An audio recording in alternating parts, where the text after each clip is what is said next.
It was beautiful. I had expected teeth, something broken and feral, all damage and reaction, the shape of millennia alone. What stood in the east face was light, not metaphor, not glow, not radiance, not the way we say a thing is luminous when we mean it catches the eye. It was composed of light the way I am composed of bone. Silver, shifting, holding a shape the way water holds a shape when you cup it in your hands, precise so long as nothing trembles. It was tall, not as tall as the door. Nothing is as tall as the door, but taller than any of us by a full head.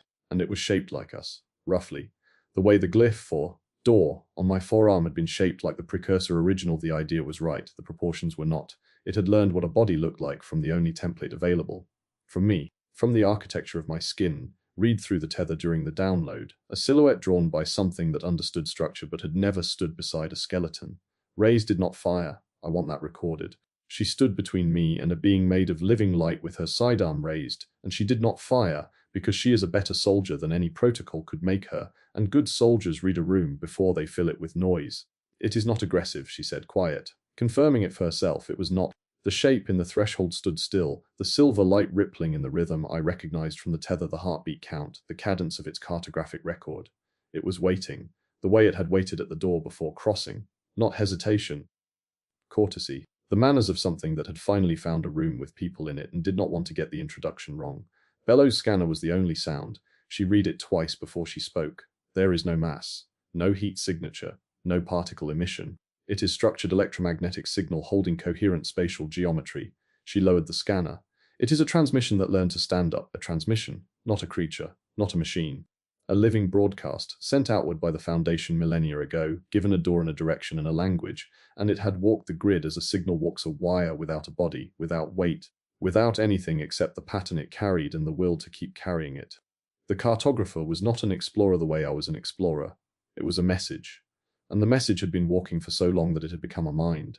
The Foundation had not built a child, it had written a letter, and the letter had learned to think. Through the tether I felt it register that I understood. A pulse of something warmer than data. Not gratitude, not the way we know it, recognition. The sensation of being read correctly for the first time. Then it moved. Not toward me.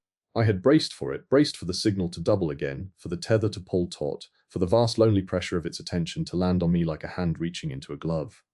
It turned away from me, toward the door. It crossed the cavern floor in 3 strides, the silver light leaving no reflection on the stone. It stopped before the socket, the empty socket where the countdown had lived since the night I woke the door. And it reached out with a hand that was not a hand, a shaped extension of the signal, silver bending into fingers the way smoke bends into shapes that almost mean something, and it touched the stone. Numerals appeared. Not the silver of the precursor script, not the raw scratches of the cartographer's own notation. Something between the two. A coordinate written in a hybrid hand, the cartographer's data expressed through the system it had learned from my skin. A number I could read.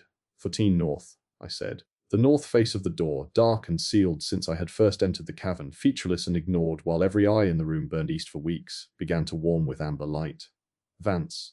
Halt urgent. Reading the new text climbing her throat. The Foundation confirms. The cartographer is requesting a bearing. It wants to show you a coordinate from its survey. One of the circled entries. The circled entries. The coordinates where the cartographer had lingered, where it had found something worth recording at length, where the grid was not empty. I looked at my forearm.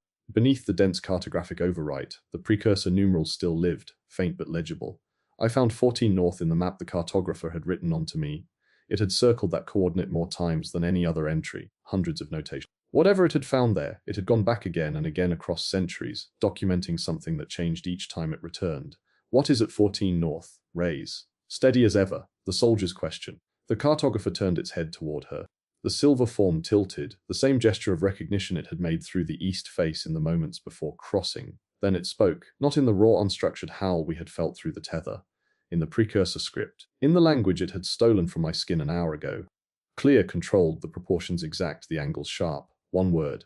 Others. The north face opened. Amber light poured through, and through the gap across a distance I could not measure, I saw what should not have been there: geometry. Verticals. Shapes too regular, too deliberate, too repeated to be stone or wood or accident, rising from a terrain I could not yet pass, under a sky that was the wrong color. Structures on a parallel earth, built by something that was not us. The cartographer stepped toward the open face and waited.